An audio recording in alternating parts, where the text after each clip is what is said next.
Ujú. Listo. Gracias, Dianita. Listo, iniciamos.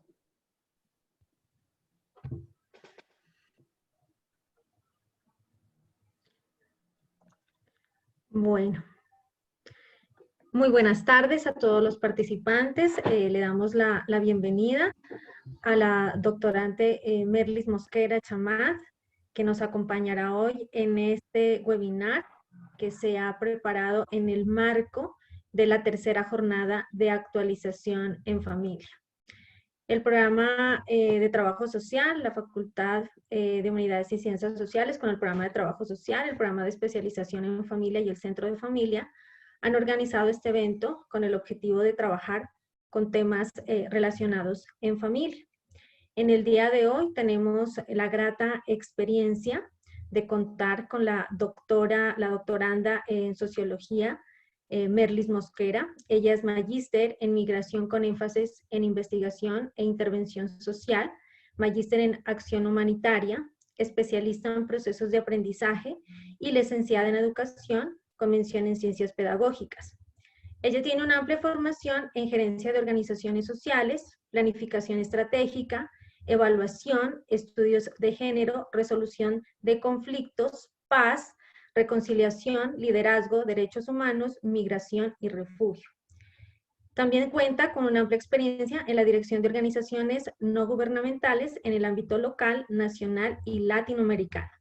Más de 15 años de experiencia en el liderazgo de proyectos sociales, humanitarios y educativos con poblaciones vulnerables, niños, niñas, adolescentes y jóvenes, mujeres y comunidades campesinas, migrantes y refugiados en Venezuela, Colombia, Ecuador, Panamá, Haití, México, Canadá y Zimbabue.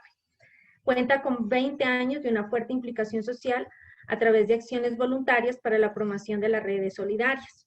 Asimismo, la doctoranda tiene una experiencia amplia en investigación, es docente y facilitadora de espacios educativos, como lo es en la Pontificia Universidad Javeriana de Cali, donde acompaña los procesos de formación en maestrantes en familia. Cuenta con competencias personales para el buen manejo del estrés, resolución de conflictos y comunicación. Además de ello, pues actualmente se desempeña en la Orden Hospitalaria San Juan de Dios, en la Fundación Juan, en la ciudad de Madrid y Barcelona, en España. Bueno, damos la bienvenida a los participantes que hoy han decidido acompañarnos, a nuestros estudiantes, a instituciones, a profesionales, instituciones también de la Universidad de La Guajira, que hoy nos acompañan con su presencia, y demás personas interesadas en el tema para que podamos aprender un poco más de la resiliencia desde los testimonios de personas o de familias migrantes y desplazadas.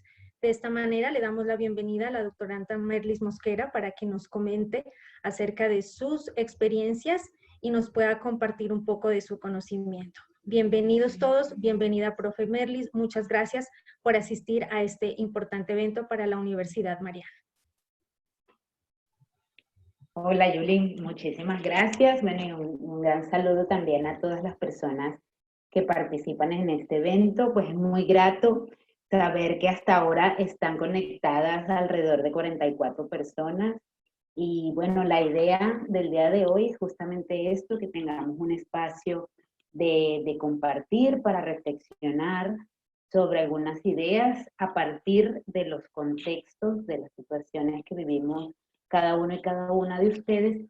Y yo pues humildemente quiero compartir parte de mi experiencia de trabajo, como comentaba Julie, en el acompañamiento a familias y a personas migrantes, refugiadas y desplazadas desde una perspectiva, bueno, que combina o integra la perspectiva del trabajo de campo, del hacer diario, de esta labor de acompañar a personas en situación de vulnerabilidad, con un poco también, bueno, de un hacer investigativo y desde una perspectiva académica a la que les invito, bueno, a reflexionar en concreto desde la idea de lo que significa la resiliencia o los procesos resilientes. Bueno, y espero que les sea de utilidad para las personas que trabajan en instituciones, en organizaciones, para quienes están realizando estudios en estas áreas. Y bueno, muchas gracias nuevamente por la invitación y es un gusto estar aquí. Voy ahora a compartir pantalla porque, bueno, he preparado una presentación que me ayudará a ilustrar un poco las ideas sobre las que quiero compartir y comentar el día de hoy. No, como les decía, Julie, estamos en las terceras jornadas de actualización en familia de la Universidad Mariana y la perspectiva desde la que yo quiero desarrollar esta charla es desde la perspectiva de los testimonios de las familias víctimas del desplazamiento forzado en Colombia. Para ello, quisiera, bueno, abordar o he distribuido esta presentación en 4 grandes bloques temáticos. Lo primero, pues hacer una breve introducción sobre lo que significa la migración y el desplazamiento forzado, ¿no? Es importante distinguir estos conceptos y distinguir también cómo estos conceptos se articulan en una lectura de la realidad, porque a partir de allí pues podemos diseñar, incluso reflexionar sobre las realidades que afectan a estas poblaciones, a las personas migrantes y a las personas desplazadas. Luego, pues quisiera, a partir de una visión de las intercepciones en las violencias que sufren en concreto las familias desplazadas, pues aportar algunas evidencias a su situación de vulnerabilidad. En un tercer momento, pues quisiera... Profe Merlis, qué pena, la interrumpo, es que no podemos ver la presentación, quedó en la función de compartir, pero no estamos viendo aún el documento. Realmente, a ver, mira qué raro. Bueno, voy a dejar de compartir pantalla y volver a compartir, a ver si así se ve. Pero... compartir ahora. Listo, perfecto. Sí, No ahora había sí. cargado. Vale, muy bien, muchas gracias. Bueno, les estaba comentando, no sé si vieron el principio, el título de la presentación, pues, pero estaba presentándoles los puntos que trataremos el día de hoy. Pues, les decía que en un primer punto veremos algunos conceptos relacionados con la migración, el desplazamiento forzado. Luego veremos, a partir de la perspectiva de las intersecciones, las violencias que sufren las familias desplazadas, que nos sirven para aportar algunas evidencias del contexto y también con la idea de aportar un marco de análisis de estas violencias.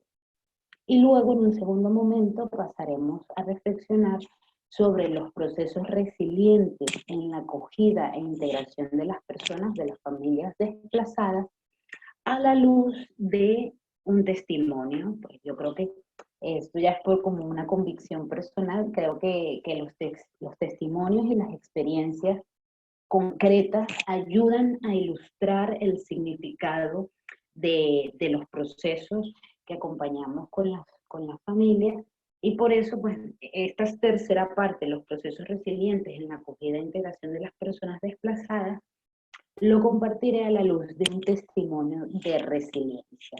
Y por último, bueno, daremos un espacio para compartir dudas, preguntas, reflexiones, en la que Julie y la unidad virtual de la Universidad Mariana pues me apoyarán para dinamizar ese espacio. Entonces, y si hay algún problema o alguna inquietud, pues también me pueden indicar para irlo abordando a lo largo de la presentación. Ahora no sé por qué, ahora sí. Entonces, para comenzar, bueno, hablar del fenómeno de la migración forzada, lo que desde la academia, ¿no?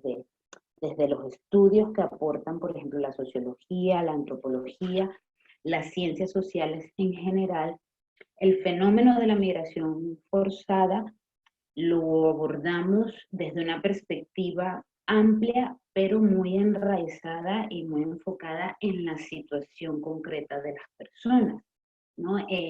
Una cosa, aquí hay que decirlo, una cosa son los marcos jurídicos que a nivel regional, por ejemplo en el ámbito latinoamericano o a nivel internacional, se desarrollan para proteger a determinados grupos de personas que se ven forzadas a huir de sus lugares de origen, pero hay toda una serie de situaciones que describen la realidad de estos colectivos, dicen en España, o de estos grupos de personas que se ven forzadas a abandonar su lugar de origen. Entonces es muy importante, yo creo, distinguir este marco que envuelve y que define los contextos de la migración en general. Entonces, a partir de allí, pues tenemos, ¿no? Es importante como caer en cuenta, esto sí lo comento desde un marco también muy conceptual, tenemos el ámbito de la migración voluntaria, o lo que a nivel internacional se denomina como la migración voluntaria, y aquí podemos distinguir algunos fenómenos que luego se traducen en conceptos concretos y después en leyes concretas de cada país. Entonces tenemos la migración interna o externa, ¿no? O la migración internacional, que se llama, que es cuando las personas se mueven de un país a otro, cruzan una frontera internacional. También tenemos estos conceptos de inmigración y emigración, que el criterio aquí es desde qué lugar se mira la migración, ¿no? Si hablamos de inmigración, estamos hablando de cuando vienen las personas, y si hablamos de migración es cuando salen, ¿no? Esto es uno de los conceptos, bueno, usados popularmente y también desde el punto de vista académico. Y tenemos lo que se llama la migración irregular, o bueno, algunas personas, entre las que me incluyo, hablamos de la migración documentaria irregular, es decir, el grupo de personas que se mueven de un país a otro, en el caso de la migración internacional, pero que no tienen un documento de identidad que les permita en ese país en donde han migrado, pues estar de acuerdo a las leyes migratorias de ese determinado país. Esto pues se reconoce sí, cotidianamente como la migración regular, es decir, los que migran y cuentan con un documento de identidad certificado en ese país, y la migración irregular son aquellos grupos de personas que no cuentan con ese documento. Pero luego cuando hablamos del fenómeno de la migración forzada, ¿a qué nos referimos? Nos referimos a, primeramente, lo que entendemos como personas refugiadas, o en el marco del derecho internacional humanitario y de las convenciones de Ginebra, hablamos de las personas que solicitan ante un determinado Estado una protección internacional porque se han visto forzados a huir de su país de origen, porque tienen un temor fundado de persecución debido a su raza, a sus opiniones políticas, por pertenecer a un grupo social determinado o por su género. Estas son las personas que a partir de los marcos de protección internacional son reconocidas como refugiados y se acogen al derecho de asilo, ¿no? Luego tenemos, también dentro de ese gran paraguas de la migración forzada, tenemos a las personas internamente desplazadas, que en Colombia, yo me imagino que aquí la mayoría de las personas que participan en este encuentro son de Colombia. En Colombia hemos tenido un conflicto armado de larga data, y este conflicto pues, ha producido este fenómeno de desplazamiento interno, y las personas desplazadas internamente son aquellas que se mueven o se ven forzadas a dejar su lugar de origen, pero que permanecen en su territorio nacional, dentro de su mismo país. Este pues, es un fenómeno muy sí, como muy resaltante y muy destacado dentro del ámbito de la migración forzada, porque a nivel internacional son muchas las personas, más de 40 millones de personas, las que a nivel mundial se han visto obligadas a dejar su lugar de origen por conflictos armados, por guerras, porque su vida está amenazada. Y luego también, hoy en día, a partir de los desastres naturales, de las crisis medioambientales que se viven de diferente manera en unos lugares y en otros del planeta, también estamos empezando a ver y evidenciar lo que desde la academia se llaman los ecorrefugiados o los refugiados ambientales o los refugiados medioambientales. Y son aquellas personas que se ven forzadas, es decir, que hay una razón, un motivo externo que los está viendo obligados a dejar su lugar de origen por producto de un desastre natural, producto de sequías, por ejemplo, que normalmente son producidas por el ser humano a partir de un mal uso de los recursos naturales, o bueno, porque hay alguna catástrofe medioambiental que les obliga a dejar su lugar de origen. Les pongo algunos ejemplos de personas que podrían ser reconocidas como ecorrefugiados o como refugiados medioambientales. Tenemos a las personas que en el continente africano, por ejemplo, son víctimas de las sequías en países como Darfur, o sin ir muy lejos, en Colombia, en concreto en La Guajira. Ustedes saben que desde hace algunos años, bueno, no lo comenté, pero yo ahora vivo en España, en Barcelona, pero desde el año 2010 hasta el 2017 vivía en Bogotá, y si recuerdan, hubo una crisis muy importante de población indígena en La Guajira, que pues, no tenían acceso a agua, no tenían acceso a recursos naturales para mantener su supervivencia. Estas personas podrían ser ecorrefugiadas. Otro ejemplo también muy tangible y que a veces queda en la memoria: las personas que en el año 2010 fueron víctimas del terremoto en Haití. Haití, bueno, fue un país que vivió un terremoto muy fuerte en el año 2010, en enero de 2010 en concreto. Más de 1,5 millones de personas estaban viviendo en campamentos de desplazados improvisados porque se habían quedado sin su vivienda a partir del terremoto. Pues muchas de estas personas salieron del país, bueno, a partir de la crisis que este terremoto generó y luego las consecuencias en términos de pérdida de los medios de vida para mantenerse. Bien, pues estas personas podrían ser reconocidas como refugiadas. ¿Cuál es el problema con este concepto y con esta mirada de la migración forzada? Que en lo concreto, los únicos grupos de personas que tienen un respaldo jurídico, porque hay leyes en los distintos países que reconocen su situación, son las personas refugiadas y las personas, como en el caso de Colombia, que son víctimas del desplazamiento interno, forzado interno. Pero la mayoría de las personas que son víctimas de la migración forzada no cuentan con una protección internacional porque su situación es muy difusa, ¿no? Esto pues valdría la pena explorarlo más, y bueno, habría muchas cosas que decir en este sentido, como por ejemplo un fenómeno que cada vez cobra más fuerza y que también es muy importante tenerlo presente, es el fenómeno de las víctimas de trata y de tráfico de personas. ¿Qué pasa con esta dinámica? Las personas víctimas de tráfico y trata son personas que, siendo inmigrantes o de manera regular o de manera forzada, caen en manos de redes que, bueno, el tráfico se reconoce que cuando las personas pagan por ser trasladadas de un lugar a otro, pero aún peor es el fenómeno de trata de personas, donde las personas son usadas o son forzadas a trabajos, o muchas veces son engañadas y son envueltas en redes, por ejemplo, de prostitución o de trabajo forzado, y este es un fenómeno difuso que también está dentro del marco de la migración forzada. Entonces, bueno, con esta introducción yo les invito a explorar y sí, a comprender estos conceptos y estos fenómenos, porque yo creo que son parte y cada vez más de la realidad migratoria de los países de América Latina.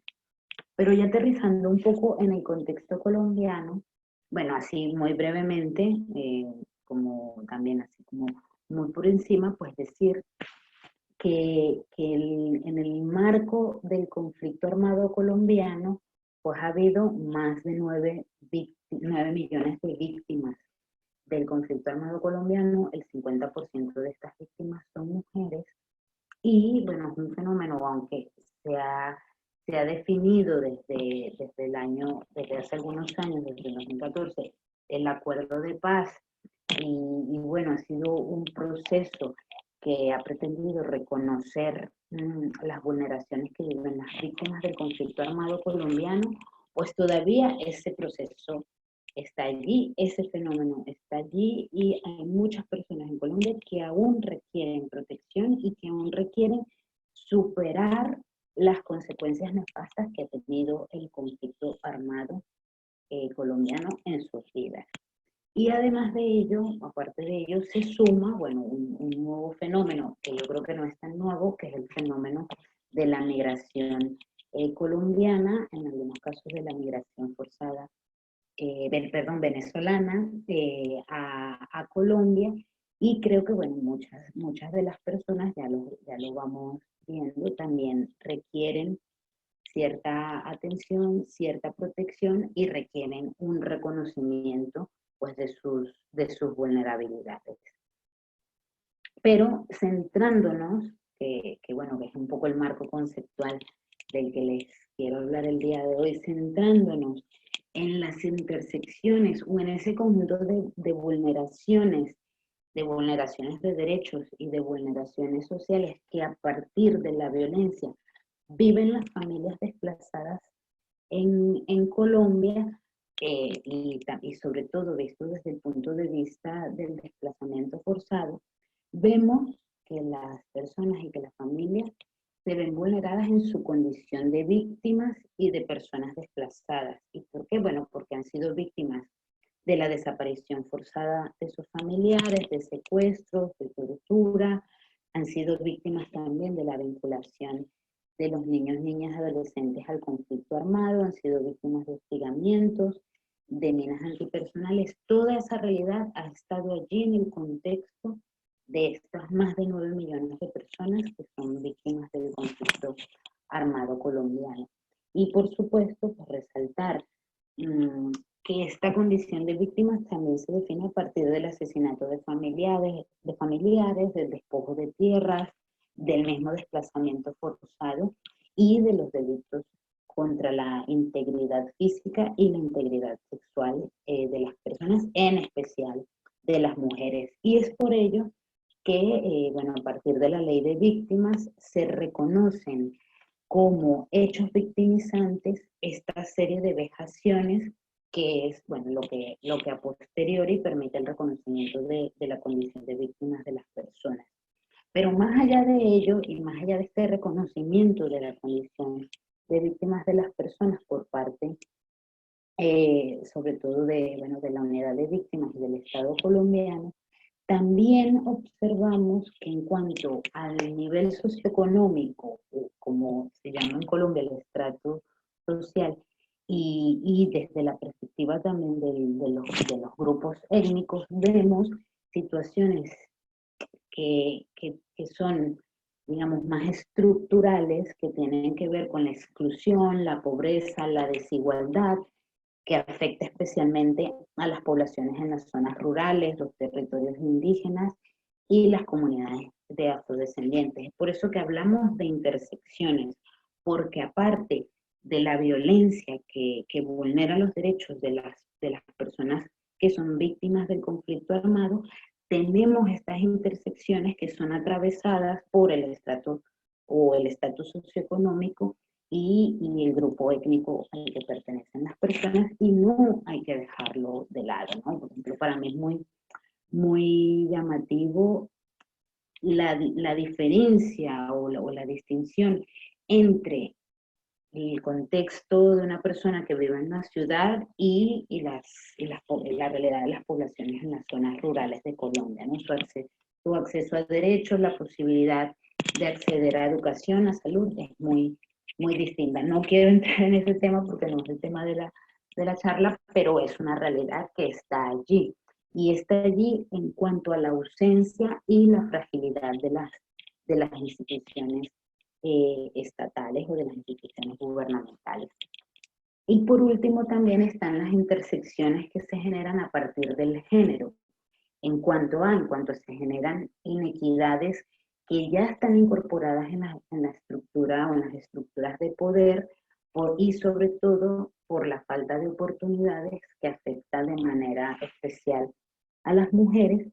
Y otro de los fenómenos, bueno, muy resaltante, es la naturalización de la violencia contra las mujeres, no solo la violencia física, que es muy evidente, que de hecho es lo más evidente, sino que también estas desigualdades a partir del género se expresan en actos de descalificación y en el uso de la violencia sexual como arma de guerra, ¿no? Entonces, a partir de estas intersecciones, pues quiero compartir, o empezar a compartir con ustedes un testimonio, y es el testimonio de Arides, que Arides, bueno, es una mujer con la que yo he estado en contacto a partir de mi labor, sobre todo de acompañamiento a personas desplazadas y personas refugiadas, víctimas del conflicto armado colombiano en la frontera colombo-venezolana. Ay, perdón, creo que me pasé de la presentación. Entonces, bueno, voy a hacer un poco el relato de este testimonio de Arides, que me va a permitir, o espero yo que me permita, compartir con ustedes qué es lo que significa y por qué es relevante prestar atención a los procesos resilientes con familias, con personas y con mujeres en el marco del desplazamiento forzado. Primero, bueno, Arides es una mujer que yo creo que ha superado la aridez de la violencia. Luego de una incursión armada en su pueblo, Arides y su familia extendida huyeron de la amenaza de ser asesinados por un grupo armado contrario al que controlaba la zona donde ellos vivían en Colombia. Y por ese hecho, tras esa amenaza, pues Arides huye con sus padres y sus 2 hijos de su pueblo. Ella piensa que su esposo y su hermana gemela fueron asesinados durante la huida o después, pero no logra saber nada de ellos, simplemente huyó. Llegaron como desplazados a una comunidad en la zona rural fronteriza de Venezuela y Colombia, y luego de algunos meses Arides comenzó a sufrir brotes esquizofrénicos, ¿no? Salía de su casa, bueno, con la idea de buscar a su hermana, regresaba días después, no sabía dónde había estado ni qué había hecho. Esto era una situación, bueno, que preocupaba mucho a los padres de Arides. Y sus padres, además, son eran son personas de una edad avanzada y no lograban controlarla. De hecho, una de los sucesos más dolorosos es que para controlarla la sujetaban a un árbol en el patio de la casa para evitar que ella se escapara o que hiciera algo que pusiera en peligro la vida de ellos, la vida de sus hijos. Bueno, Arides tenía 2 hijos pequeños. Y es allí, por este tipo de situaciones, ¿no?, que a veces no podemos controlar, donde es importante plantearnos cuál es la relevancia de promover procesos resilientes en la acogida y en la integración de las personas desplazadas. Y a partir de esta pregunta, desde el marco conceptual, quisiera resaltar algunas ideas que creo que pueden ser interesantes desde el modelo ecosistémico de la resiliencia familiar, promovido por Gómez y Kotliarengo, que nos plantea cómo los procesos a lo largo del ciclo vital de las personas y de las familias, dependiendo del significado que le demos, pueden representar procesos de vulneración o representar procesos de recuperación.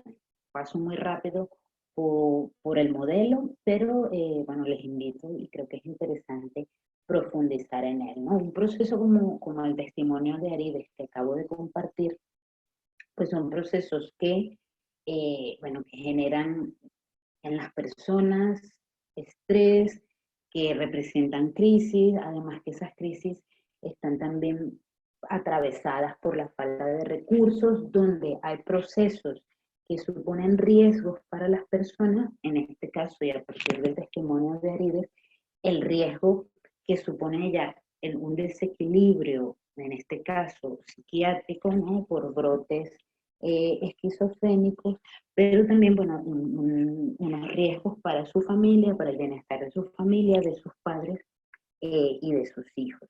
Entonces, a partir de este modelo y basados en este testimonio, la situación de Arides puede significar daño para las familias.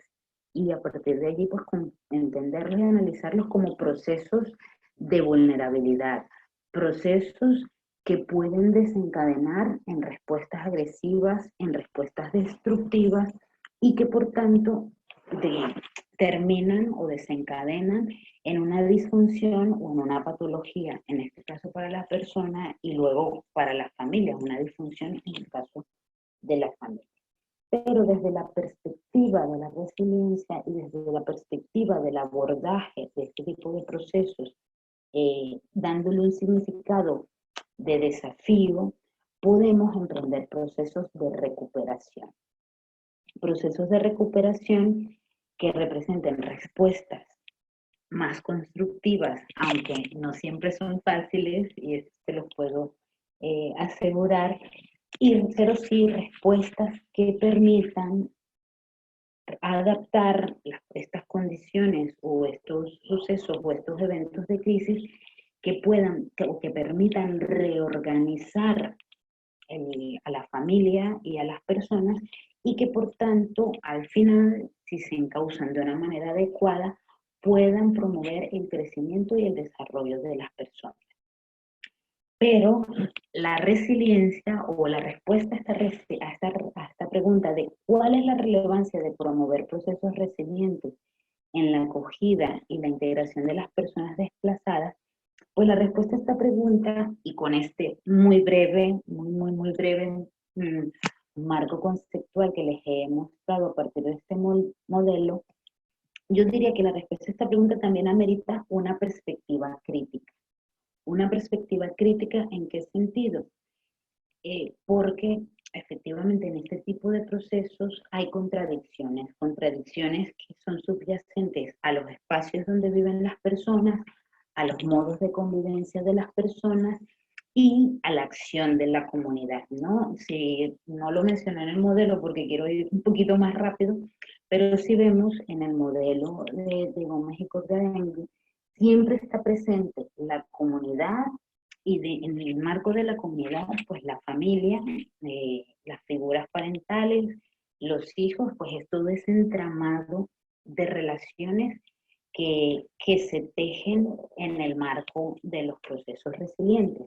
Entonces, a partir también de esa acción como comunidad, quiero resaltar que una perspectiva crítica a estos procesos pasa por reconocer la condición, en este caso, de víctimas de múltiples agresiones, de violaciones de derechos, a los que se suma la desigualdad del contexto, pues lo que les hablaba al principio, pero luego también reconocer la capacidad de generarme que tienen las personas, y la mayoría de las personas, de generar mecanismos de autoprotección para evitar esa violencia, para mitigar la vulneración de derechos en los procesos de acogida y para acceder a herramientas y recursos para lograr la integración.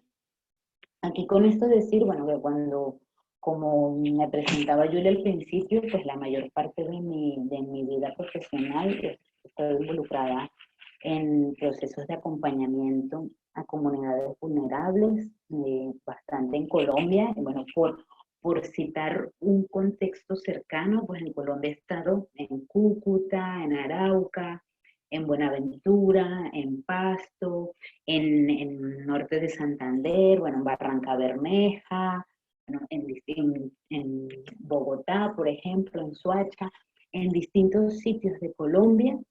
Y como ustedes sabrán, Colombia es un sitio culturalmente muy diverso, no es lo mismo ser de La Guajira o ser del Caribe que ser de Pasto. Hay una diversidad cultural muy amplia, muy interesante, pero en todos esos sitios he encontrado expresiones de esa acción comunitaria y esa solidaridad comunitaria que justamente yo creo que es un caldo de cultivo para generar procesos resilientes. Pero ¿por qué lo presento desde una perspectiva crítica? Porque efectivamente la resiliencia es un concepto que nace de reconocer, bueno, nace de la psicología, de estudios de la psicología, y nace de reconocer la capacidad que tienen y que tenemos las personas de sobreponernos o de superar, por decirlo en otro lenguaje, los eventos, digamos, traumáticos del contexto o que nos suceden en la vida. Pero esta visión de la resiliencia puede tener un sesgo y es que deja mucho la responsabilidad en manos de la persona o en manos de esa persona que ha vivido pues, un proceso traumático o alguna crisis. ¿Y qué pasa? Que esta perspectiva crítica, la que les invito a reflexionar, nos invita también a reconocer ese otro lado, ¿no? La relación con la comunidad, la responsabilidad, en este caso, en la salvaguarda de los derechos humanos que está en manos de las instituciones estatales y a no desconocer esa realidad, a no desconocer esa dimensión, porque si no, pues nuevamente se crea un desbalance, ¿no? Y lo comento, la importancia de esta perspectiva crítica del abordaje desde los procesos resilientes, porque tal como se desarrolla, bueno, y hablo un poco desde un punto de vista más general y más amplio, tal como a veces se desarrollan las políticas públicas o los grandes planes de restitución de derechos, yo observo ese riesgo, ¿no? Ese riesgo de dejar todo o en manos de las personas que son las víctimas o, bueno, de desconocer esa responsabilidad de los estados. Entonces siempre es bueno como tener muy presente estos balances. La resiliencia como marco y como modelo de acompañamiento, sí, y yo creo que es muy pertinente, pero con una mirada crítica que nos permita tener claridad sobre los procesos y sobre los derechos de las personas.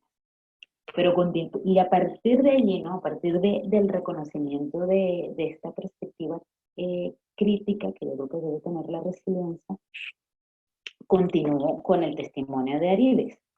Pues a partir de este suceso, ¿no? Era muy llamativo que los padres de Arides, que eran unas personas mayores, la amarraban al patio. Las vecinas del barrio, que la mayoría de ellas eran mujeres desplazadas también, algunas de ellas estaban solas, con hijos a su cargo, ya, bueno, ya empezaban a conocerse. El barrio se había formado en unos terrenos baldíos y constantemente comentaban las problemáticas, por ejemplo, de traer agua, la falta de electricidad que había en ese barrio, y compartían pues, las estrategias que ellas utilizaban para cubrir, por ejemplo, los techos de sus chozas cuando llovía, cómo hacían para protegerse, para tener bueno, para cubrirse del agua. Por las noches, algún vecino ponía una radio de baterías afuera y todas se acercaban para escuchar las noticias o los mensajes que llegaban para particulares de otras comunidades. Bueno, estoy hablando de una comunidad rural donde uno de los medios de comunicación, esto fue hace más o menos 10 años o un poco más, uno de los medios de comunicación era la radio, y fue así, bueno, a partir de estos encuentros, a partir de compartir cómo hacían para gestionar el día a día, cómo se estrecharon sus lazos, sus relaciones, y estos espacios de encuentro por la noche para escuchar la radio se convirtieron en un espacio de encuentro y de socialización. Y una de esas noches compartieron su preocupación por la situación de Arides, ¿no? Que sus padres, bueno, lo que les decía, eran mayores y que no había prácticamente otras personas para cuidar a sus hijos, así que algunos o alguna propuso buscar ayuda en el pueblo. Entonces, es aquí, bueno, cuando es importante también prestar atención o quiero resaltar esta idea de trayectoria y de los itinerarios comunitarios, ¿no? También, bueno, muy atado a los procesos resilientes, desde el punto de vista comunitario, bueno, promover la participación comunitaria activa y centrada en objetivos comunes. Promover también procesos de empoderamiento, la implicación de las diferentes personas de una comunidad. ¿Qué carácter tienen que tener estos itinerarios? Bueno, un carácter dialógico, es decir, que permita que todas las personas puedan expresarse, cooperativo, colaborativo, a partir también de experiencias de aprendizaje y de promoción de la educación. ¿Y en qué ámbitos? Pues desde un punto de vista de las ciencias sociales, pues prácticamente en todos los ámbitos, en el ámbito político, en el ámbito social, en el ámbito económico, jurídico, desde el punto de vista de los derechos, desde el punto de vista educativo. Esto es lo que nos marca, digamos, por supuesto hay que decirlo desde una perspectiva muy conceptual, lo que significan las trayectorias comunitarias y los itinerarios comunitarios. ¿Y qué es lo que posibilita esta visión de itinerarios y de trayectorias? El despliegue de lo que se llama la capacidad de agencia, es decir, la capacidad de hacer parte y de liderar los procesos, o esto que se dice mucho, ¿no? De que las personas sean protagonistas de sus propios procesos de empoderamiento y de sus propios procesos resilientes. Y a partir de aquí continuamos con el testimonio de Arides, porque tras el boca a boca, ¿no? de la situación de Arides, y aquí se vean ya como los visos de estos procesos comunitarios y de este tejido, ¿no? que va entramándose en las redes comunitarias. Ellos, bueno, la mayoría eran mujeres, lograron contactar con una organización que pudo ayudar a la familia. También ellas planificaron cómo conseguir alimentos para las familias de Arides y se organizaron para llevarles algo de comer cada día. Esta organización con la que contactaron visitó a la familia y tras ver su situación les facilitaron le facilitaron el acceso al tratamiento psiquiátrico. Al principio Arides no quería cumplir este tratamiento y las vecinas, esto fue muy, muy llamativo, y bueno, para mí muy interesante y representa como el foco de esa voluntad de la comunidad y de esa fuerza que puede tener una comunidad. Este grupo de mujeres se turnaban, ¿no? para supervisar que Arides se tomara el tratamiento y prácticamente la obligaban a consumir las pastillas que se tenía que tomar. Luego, habiendo Arides logrado una mayor estabilidad para ella y para otras mujeres, surgió la oportunidad de organizar pequeños proyectos de venta de pescado en el río. Esto es lo que en esta frontera se llaman los proyectos de emprendimiento económico, ¿no? Y en toda Colombia también hay mucha esta perspectiva de la promoción de proyectos de emprendimiento económico. Y por otra parte, con acompañamiento, con supervisión profesional, Arides logró encaminar su proyecto de vida hacia ese nuevo lugar, ¿no? Hacia poder cuidar de sus hijos, hacia tener un negocio, hacia tener pues un proyecto de vida con un rumbo, ¿no? con un rumbo y con una perspectiva, ¿no? Habiendo superado estos brotes de esquizofrenia. Entonces, ¿qué es lo que revela o qué nos muestra este tipo de testimonios? Algunos aspectos a destacar. Los hijos de Arides, por ejemplo, luego de un proceso largo y complejo, pues iban a la escuela, pero además la ayudaban pues en el negocio, en este pequeño proyecto. Esto en algunos contextos puede verse, bueno, como incluso una vulneración de derechos para los niños, pero sabemos que en muchos contextos rurales de nuestras regiones, y bueno, yo también lo digo por mi propia experiencia familiar, pues a veces la situación de tu familia hace que tengas que ayudar, aunque sea a cuidar a tus hermanos y hermanas. Y con el tiempo, ella logró incluso construir una pequeña casa de bloques, ¿no? Después de pasar de una casa, un cambuche, como dicen en Colombia, construido con trozos de madera, pues logró con los años construir una casa de bloques. Y lo más resaltante aún es que a los años ella logró encontrar a su hermana y se reencontró con su hermana. Pero además de esto, bueno, de este testimonio de vida de Aribes y de lo que significó estos logros, ¿no? El que tuviera su proyecto de venta de pescado, hay algunos aspectos también que quisiera resaltar de esta comunidad. Con los años, ellos lograron organizarse para mejorar las condiciones del barrio y efectivamente lograron tener acceso a electricidad, tener una pequeña escuela, tener acceso a agua potable. Evidentemente, estos procesos, yo aquí se los cuento y se los cuento de una manera que suena muy fácil y suena así como muy mágico y que todo surgió así de la noche a la mañana. No, fueron procesos muy complicados, no tan fáciles como suena este relato. Hubo muchos conflictos, estos procesos estuvieron llenos de conflictos, de peleas, de discusiones, de controversias y muchas frustraciones también, ¿no? Porque las expectativas de las personas no se cumplen en el corto plazo, pero sí, yo creo que este tipo de procesos son significativos y al menos en mi experiencia, ¿no? Han sido significativos. ¿Y por qué? Porque la evidencia de este ser comunitario, de un hacer colectivo, da respuestas efectivas a las necesidades concretas de las personas, ¿no? A veces, si la política pública y si los marcos de derechos amplios no se aterrizan y no permean el quehacer comunitario o el quehacer de la gestión pública local, allí se quedan, ¿no? Y no da respuestas a las necesidades concretas de la persona. Y en ese sentido, el valor de la resiliencia en contextos especialmente frágiles, como lo son las zonas rurales, en este caso de la frontera colombo-venezolana, donde la figura del Estado no está presente, pues son herramientas pertinentes, herramientas que aportan, yo creo, que representan un potencial y que en definitiva permiten que las familias superen esa condición de víctimas y bueno, poco a poco les permite también superar su situación de vulnerabilidad.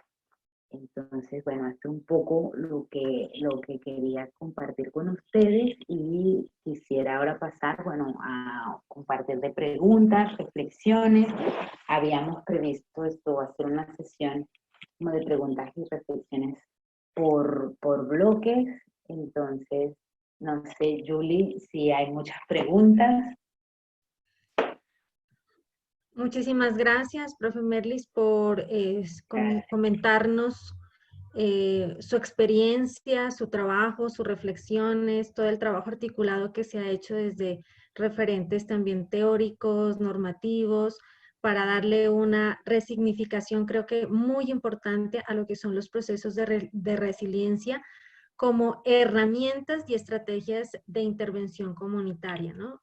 Sobre todo en estos aspectos que marcan evidentes vulnerabilidades en nuestras poblaciones y con las familias a las que seguramente muchos de los estudiantes van a atender y con los que van a trabajar, y los que ya somos profesionales, que en nuestro ejercicio profesional obviamente nos encontramos diariamente, ¿no? Entonces, bueno, en este momento todavía no tenemos preguntas, pero los invitamos a los participantes para que aprovechen el chat en este momento, que la profesora Merlis va a darnos generosamente este espacio de interacción para poder resolver dudas específicas frente a la temática. Entonces, los invitamos a los participantes para que puedan dejar su pregunta en el chat. Muchísimas gracias. Profesora, en primer lugar agradecerle el tiempo, la disposición. Me presento, mi nombre es Diana Flores, yo soy la directora de la especialización en familia. Gracias por aceptar esta invitación tan importante para una entidad como la Universidad Mariana, que ha pensado desde mucho tiempo en las familias, en poderles aportar desde diferentes enfoques. Desde el centro de familia que lo lidera la profe Julie Ruano, desde la especialización, desde pastoral familiar. Entonces, si nos ponemos a pensar, estamos atendiendo a las familias desde muchas áreas. Me parece un tema muy interesante. muy de lo comunitario, en donde la familia también es, mi esencia de formación es trabajadora social, y yo decía que cuando hablábamos de comunidad, también debemos hablar de familia. La familia es transversal a todos los ejes, a los métodos que a nosotros se nos establecen. Pero me parece una temática interesante porque siento yo que llega a las fibras, a la humanidad del profesional que interviene. Y en ese orden de ideas yo quería preguntarle qué tanto se aplica esa objetividad entre paréntesis a la hora de intervenir estas realidades de las familias, de sus desplazamientos, de lo que implica vivir, ser y sentirse como integrante, como miembro de una familia en realidades de desplazamiento. Y qué tanto nos llegan a tocar esas realidades, porque a muchos nos formaron con la idea de que la persona que intervenía en las familias debía ser completamente objetivo, ¿sí? Y entre menos cercanía tuviera con la realidad, es decir, entre menos aplicara la subjetividad, era mejor profesional. Así nos formaron de base. Y bueno, vienen ya los pensadores más cercanos a lo sistémico, ¿no es cierto?, a lo ecológico, ahora ya más moderno, ¿no es cierto?, más contemporáneo.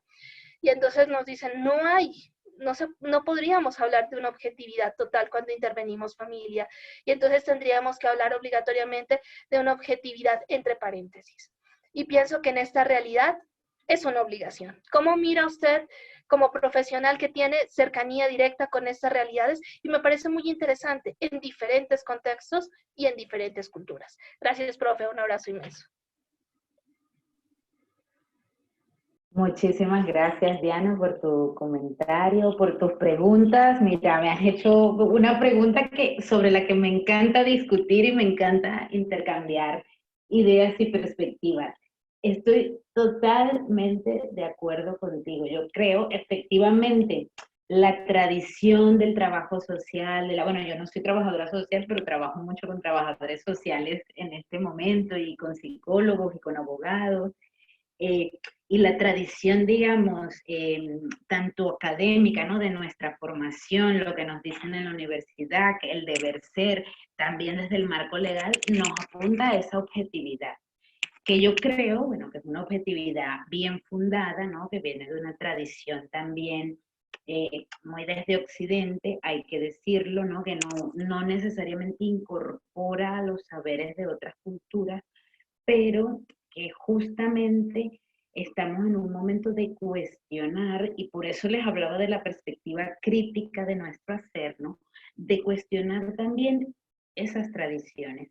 ¿Y por qué? Porque efectivamente desde una perspectiva sistémica, desde una perspectiva ecológica, nunca mejor dicho, nosotros no podemos como desdibujarnos o desmembrarnos de nuestro ser, de lo que somos como personas, como profesionales. Mira, yo me atrevería a decir, en este momento hay conectados 89 personas en esta charla, y todos estamos aquí porque de alguna u otra manera algo nos hizo clic en algún momento y este tema nos interesa. Este tema no nos interesa porque queremos ser los grandes profesionales, y no, es que algo más allá de ese imaginario cognitivo o meramente académico, hay algo más allí que te invita a interesarte por estos temas.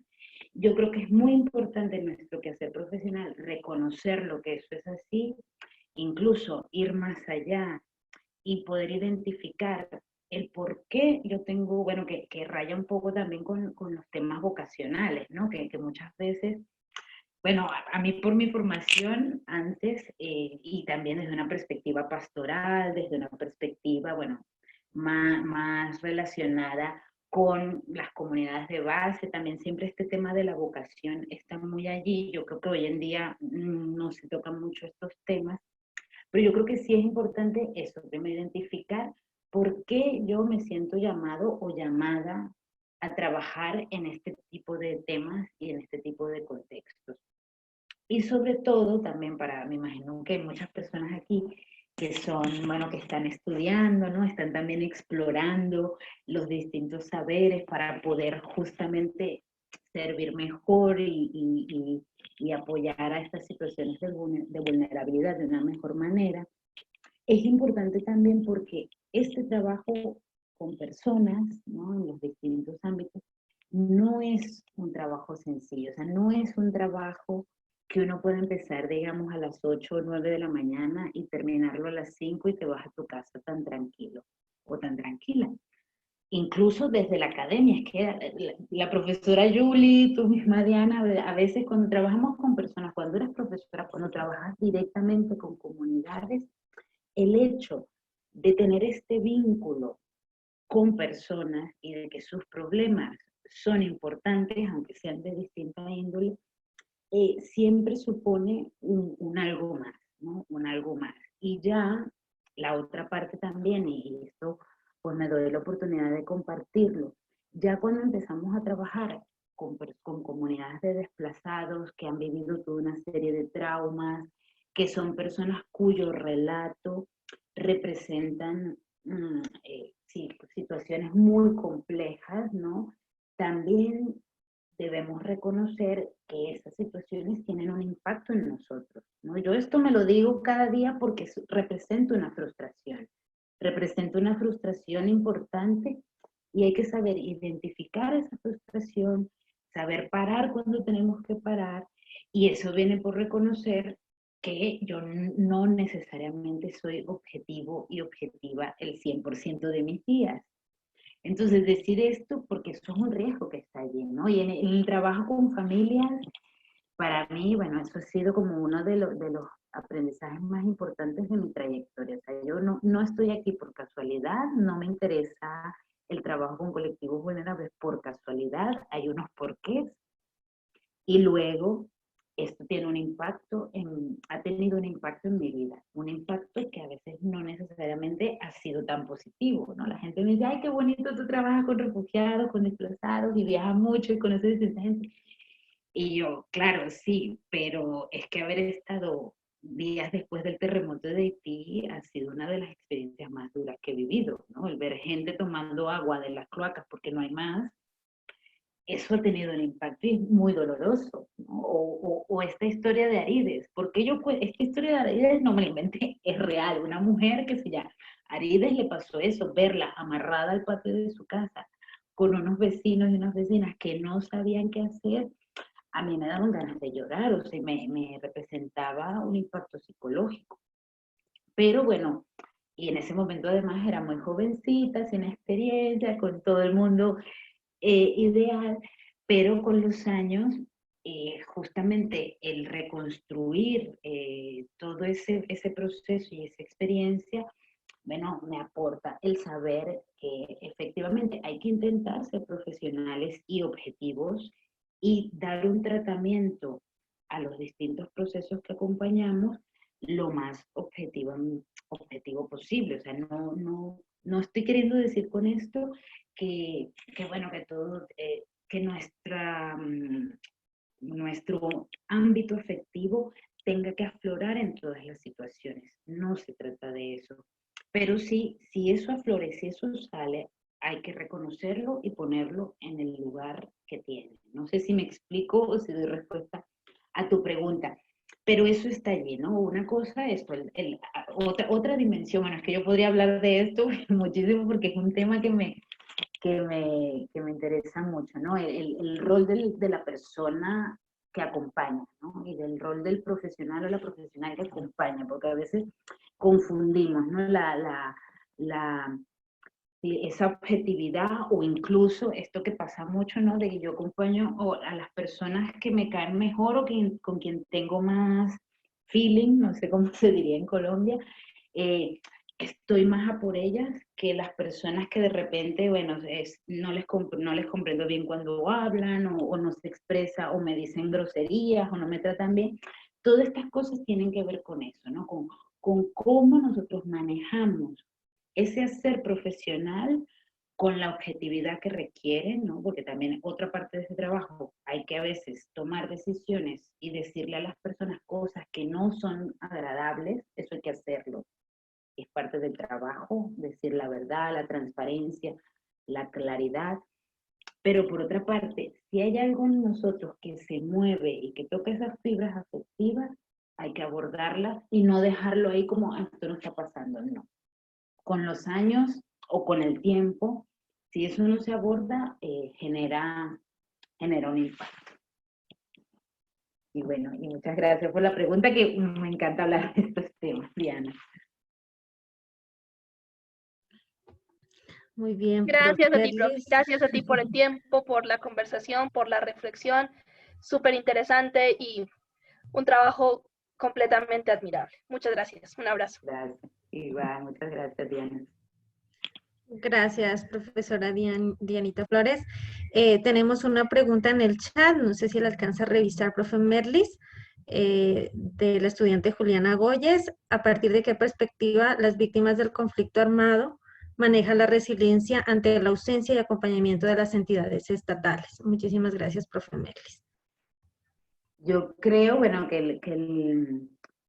a ver, como les decía, la resiliencia es más como un proceso, ¿no? Como ese proceso personal interno que te permite generar mecanismos o que te permite generar estrategias muy desde lo personal o desde lo comunitario para superar esos eventos que generan crisis o para asumir las crisis de una manera sí, más constructiva, ¿no? Sí, desde una perspectiva que permita superarla. Yo creo que efectivamente cuando las entidades estatales están ausentes, esto genera mucha frustración y, bueno, aquí sí es una de mis hipótesis, ¿no? De investigación de mi trabajo doctoral, que yo considero que muchas veces los mecanismos que generan las comunidades y que lideran las comunidades, que lideran desde el mismo seno de la comunidad, son más efectivos para lograr la protección de las personas que las estrategias que generan las entidades locales. Esto, bueno, es que estoy viendo Yuri y me acuerdo mucho de Pasto.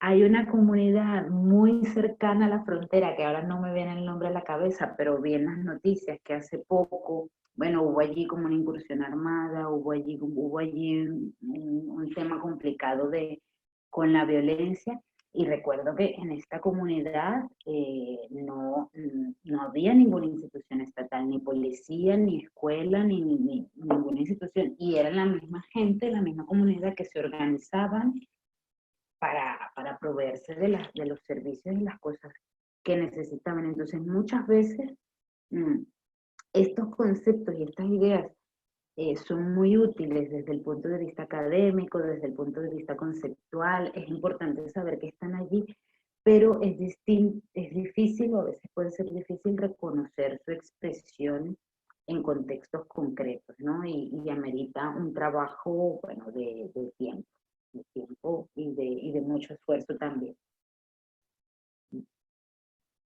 Muy bien, profe. Nuestra asistente Carolina Costa Oviedo pregunta, ¿cómo hace uno para lidiar con las frustraciones de las fallas del sistema de atención de las organizaciones públicas para con estas familias que tienen situaciones tan duras, muy relacionado un poquito con lo anterior, ¿no? Con lo anterior, sí, bueno, a partir de lo anterior yo diría, es importante, bueno, es que en Colombia pues ya sabemos que el restablecimiento de los derechos no siempre se garantiza. Colombia, bueno, lo tengo que decir, tiene una de las leyes de protección en el caso de las personas desplazadas más avanzadas a nivel internacional, ¿no? Luego hubo un proceso de paz que, visto desde el papel, hay que decirlo, pues apunta mucho a la restitución de muchos derechos, pero es que su aplicación en la realidad, o sea, si nos vamos a temas tan concretos como la restitución de tierras, lo que implica, bueno, por ejemplo, las indemnizaciones que les tienen que pagar a las víctimas del conflicto, poner estos mecanismos en funcionamiento, yo creo que no ha sido tan efectivo, y yo creo que sí que hay que lidiar con estas frustraciones de las comunidades y de las personas, pero no dejar de intentarlo, o sea, son procesos de larga data, de largo aliento, y una de las, yo creo que de las herramientas para lidiar con esas fallas del sistema es paciencia. O sea, paciencia, bueno, paciencia, pero insistencia, ¿no? Paciencia, pero trabajo, no dejar de hacer cosas, porque lamentablemente quisiéramos trabajar en un escenario distinto, pero no es tan fácil. Sí, por aquí veo otras Muy preguntas. bien, profe. Seguimos con Lina María Benavides Silva. Pregunta, ¿cómo es el proceso de resiliencia en niños y adolescentes que han sufrido circunstancias como el desplazamiento forzado? A ver, bueno, yo creo que en el caso de los niños, niñas y adolescentes, aunque no siempre se tiene como medidas especiales para ellos y ellas, yo creo que requieren un acompañamiento y medidas especiales de protección.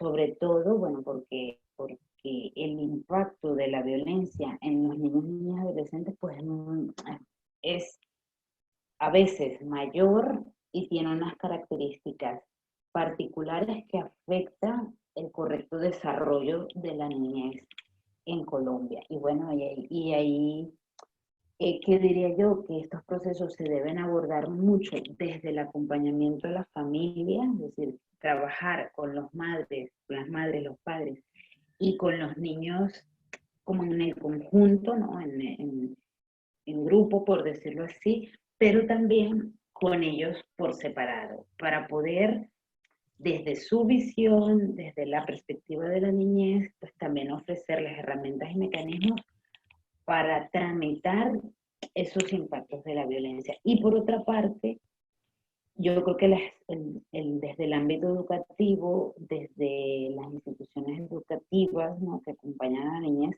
también debería ofrecerse una suerte de mecanismos o de estrategia para que el proceso educativo también sea llevadero y no desconozca estas dimensiones de la vida de la niñez. Yo creo que tiene que ser eso, un proceso conjunto. Y bueno, ¿y cuál es como la dificultad o cuál es muchas veces el problema aquí? Que el abordaje del acompañamiento a la niñez amerita también especialización, o sea, amerita un conocimiento y una especialidad sobre estos temas y estas cuestiones, y no todas las personas estamos preparadas para asumirlo. Entonces también esto es un tema que requiere ser reflexionado y pensado también en ese sentido. Listo. Muy bien, profe. Vamos con la siguiente pregunta. Carol Vanessa Rueda expresa. La vulnerabilidad y la violencia tienen un significado diferente en las diferentes culturas y contextos. ¿Qué estrategias se pueden implementar para lograr percibir y entender dichas situaciones? Tal vez dichas diferencias, ¿no? ¿Qué estrategias se pueden implementar? Mire, yo ahí creería, o sea, es que no hay varita mágica. O sea, yo no puedo hablar de estrategias para abordar contextos y culturas diferentes. Lo que sí diría es que una estrategia que es muy efectiva es justamente identificar las particularidades y como los aspectos distintivos de cada contexto y de cada cultura. No es, como les decía al principio, frente a planear una estrategia de acompañamiento a familias o a comunidades, no es lo mismo hacer ese trabajo en Soacha que hacerlo en Pasto, o que hacerlo en La Guajira, o que hacerlo, no sé, en Buenaventura. Mira, una de las estrategias, siempre primero, que esto es muy fácil, ¿no? Suena muy, muy sencillo. Siempre primero, escuche a las personas. Para mí esta es la mejor. Cuando yo llego a un lugar nuevo, que tengo que hacer algún trabajo o hacer algo así concreto relacionado con mi trabajo, no, que aunque por mi carácter pareciera que sí, pero que empiezo a decir, mira, hay que hacer esto, hay que hacer esto, hay que hacer esto, no. Pero uno escucha, observa, preguntas. Yo creo que una de las estrategias es hablar con las personas, es decir, lo que se llamaría en un lenguaje técnico, hacer un buen diagnóstico que permite identificar cuáles son las necesidades, cuáles son las potencialidades, cuáles son las fortalezas, bueno, hacer como un DOF, ¿no? Esto de debilidades, oportunidades, amenazas y fortalezas a través de la observación y a través también de hacer preguntas a la comunidad. Porque claro, hablar de distintas culturas y de distintos contextos pasa por reconocer y por identificar cuáles son esas características de ese distinto contexto o de esa distinta cultura, ¿no? No es lo mismo, de hecho, ir a hacer algún acompañamiento yo qué sé, a la zona de los ríos indígenas del Putumayo, ¿no? Y la mirada, o sea, incluso el cómo abordar a las comunidades es totalmente distinta que hacerlo, bueno, en Cúcuta, por ejemplo. Entonces, yo creo que pasa por ahí, por primero tener como la conciencia de la necesidad de primero observar, preguntar, poder identificar, y aquí una anécdota, ¿no? Justamente cuando trabajaba en la frontera entre Colombia y Venezuela, había la presencia de grandes instituciones, ¿no? Que empezaban a llegar con dinero, con proyectos, de estos proyectos de mejoras comunitarias, y ya venían con la agenda hecha, ¿no? Con la agenda de, bueno, vamos a hacer aquí un banco de leche materna, porque el hospital no tiene banco de leche materna. Luego en otra comunidad pequeña, en estos pueblos justamente donde vivía Arides, ahí decían, bueno, vamos a generar algo así como un dispensario o un salón comunitario, ¿no? Y, bueno, el banco de leche materna nadie lo usó, porque no había mujeres que necesitaran dar leche adicional a sus niños, ¿no? Porque todas las mujeres pues podían dar leche a sus niños. Y luego, con la construcción del salón comunitario, luego de que le preguntaran a la comunidad por qué no usaban el salón, ellos decían, no, es que nosotros no usamos un salón, porque veían la televisión, escuchaban la radio fuera, en el patio de uno de los vecinos.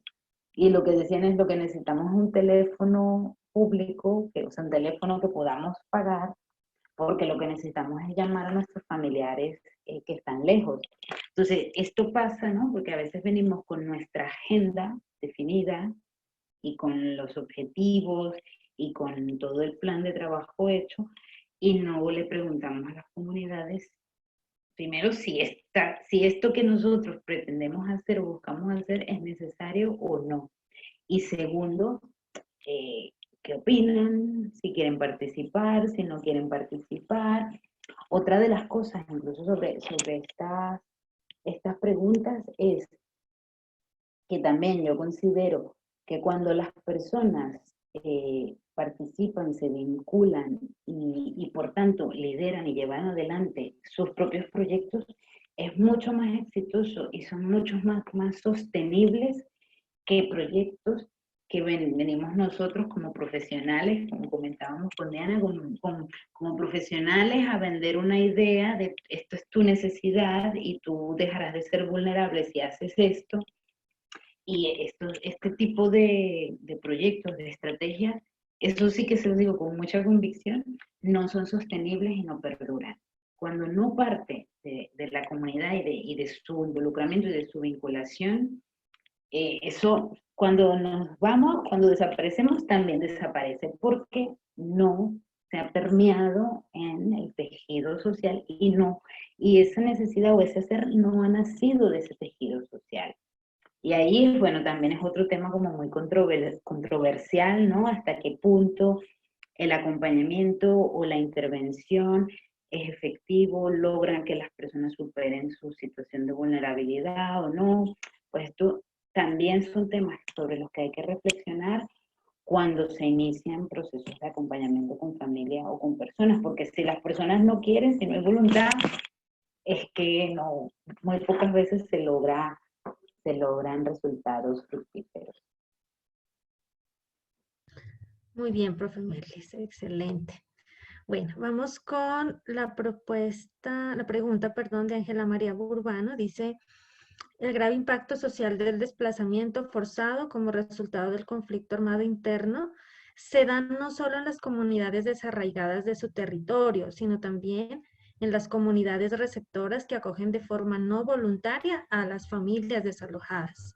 La situación se agrava cada vez más ya que los equipamientos de servicios públicos, educativos, sociales, culturales, religiosos, económicos y de infraestructura no están preparados para estas condiciones de sobrepoblación. De esta forma se generan nuevos conflictos y situaciones que atender, puesto que perturban diferentes escenarios de la vida cotidiana de estas dos comunidades, desplazada y receptora, que comparten intereses comunes pero con condiciones diferentes en un mismo territorio. En esta situación que enfrentaban ambas comunidades, se espera que el mayor punto de acuerdo entre ambas a la hora de defender sus derechos. Creo que es más como una opinión. No sé si la profe Merlis quisiera agregar algo más frente a esta postura de Ángela Burbano. Ajá. Sí, yo creo que esa realidad puede pasar y también pasa por esa reflexión sobre lo que significa la propiedad, ¿no? A veces los seres humanos y sobre todo, bueno, con cómo se ha desarrollado la distribución de la tierra y este sentido de pertenencia que nos liga a la tierra,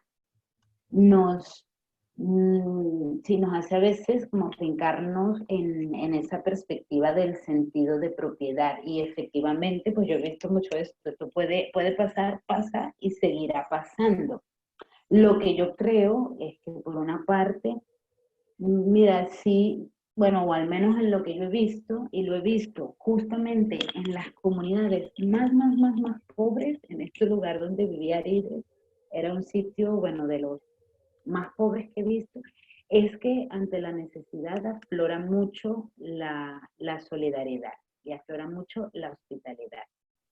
Y bueno, y sí me atrevería a decir que efectivamente en determinados momentos, ante la llegada de población desplazada, o ahora como está pasando mucho en Colombia, que está llegando población venezolana, ante la llegada a veces masiva y abrupta de población que no es oriunda de ese determinado lugar, efectivamente pueden aflorar esta sensación de que los recursos con los que se cuenta en la comunidad no alcanzan, de la aparición de conflictos, eso pues está allí. Y a veces yo sí creo que por una parte es uno de los desafíos de quienes acompañamos hacer o servir como mediadores frente a estas situaciones. También yo creo que es responsabilidad a veces del Estado gestionar y aportar recursos para gestionar estas situaciones, porque efectivamente frente a posturas donde, por ejemplo, se percibe como que los que están llegando son unos invasores o se están apropiando de los recursos que le corresponden a quienes llevan allí toda la vida, pues esto es una postura que puede ser muy fácilmente rebatida justamente desde esta perspectiva de quién es la propiedad, de quién es los recursos y sobre todo, ¿no? Desde el marco jurídico también, ¿no? Que es importante recordar que en el caso de los derechos de las personas desplazadas, pues siguen siendo ciudadanos y ciudadanas de su país, y es allí donde le corresponde al Estado responder y como les digo, ¿no? Mediar en estos conflictos que están ahí, que aparecen y que tampoco no son nuevos ni hacen parte, digamos, de realidades que están ausentes, ¿no? Hacen parte del día a día. Yo creo que es una realidad, pero el gran desafío es mediar en estos conflictos, porque a veces pues no parten justamente de una realidad que se pueda probar, o sea, o que sea verídica, ¿no? Ahora me estoy acordando de un ejemplo de España, ¿no? En España el imaginario colectivo es que los migrantes nos aprovechamos de los servicios sociales, o sea, que vivimos de los servicios sociales del país, y que le quitamos el trabajo a los españoles. Pues en estos días publicaron un estudio, ¿no?, que me parece muy interesante, que eso también ha pasado en la mayoría de los países de América Latina, y este estudio daba las cifras de lo que aportamos los inmigrantes al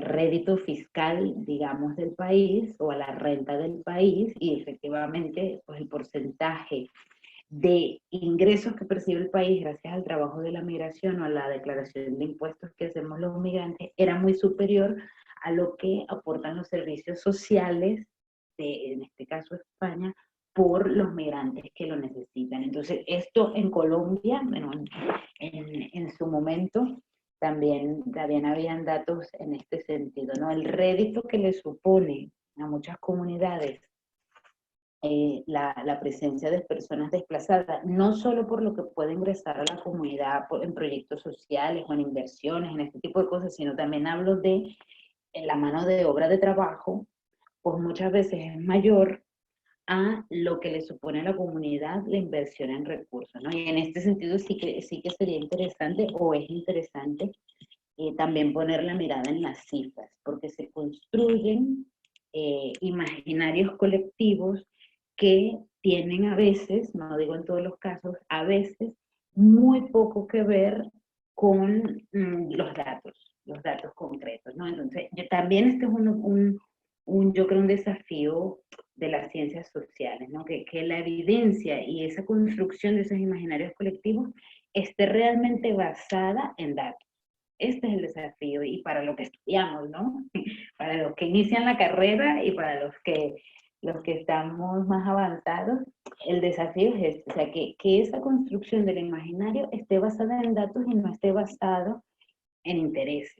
Entonces, bueno, para mí también es un tema interesante. No soy experta, lo tengo que decir, este no es mi campo de acción, pero sí que, bueno, leo y veo datos y también, bueno, cómo se va moviendo la construcción de la política pública a nivel internacional, y me cuestionan esto, o sea, me pregunto cosas sobre estos discursos, ¿no? Bueno, y podríamos hablar de muchas cosas más en este sentido, pero mejor lo dejo hasta aquí por ahora.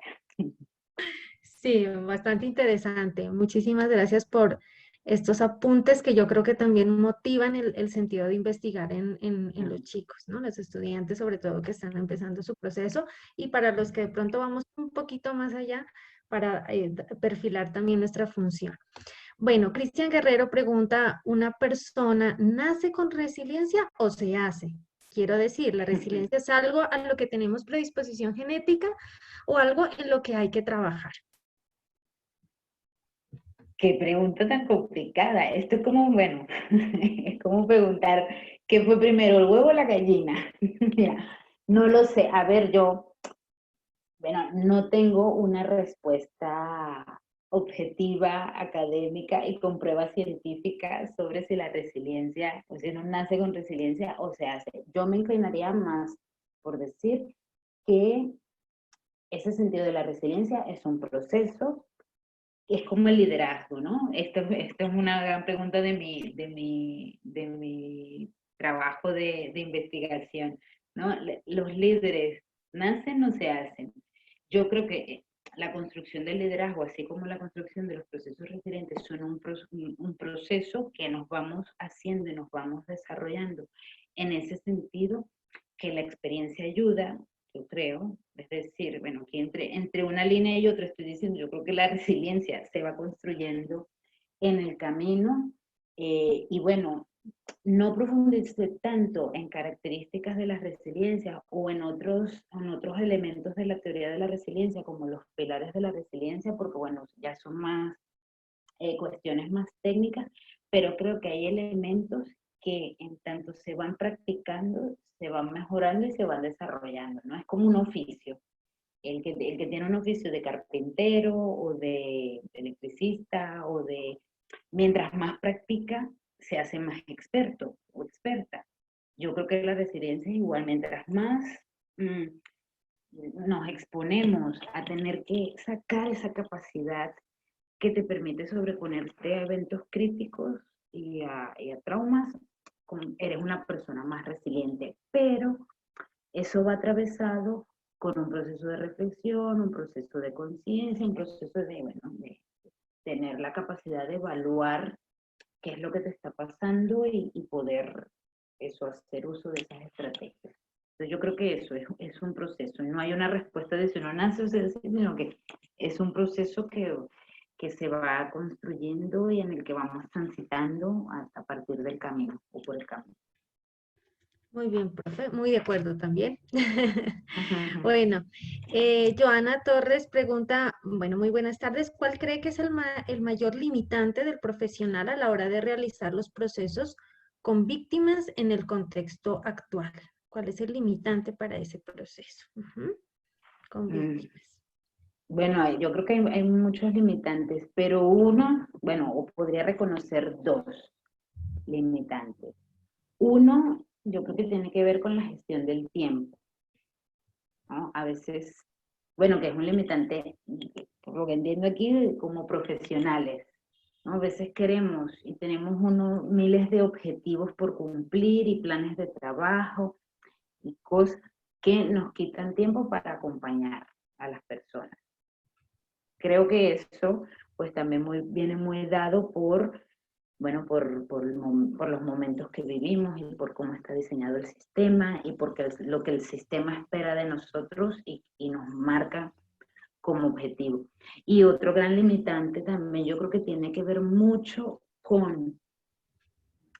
justamente con los roles que ejercen los diferentes actores que participan desde el punto de vista, por ejemplo, de los derechos humanos en la restitución de derechos de las personas. Creo que es una gran limitante que los estados y que los mecanismos estatales no necesariamente, y no digo todos, por supuesto, aquí hay que justamente ir a los datos, ¿no?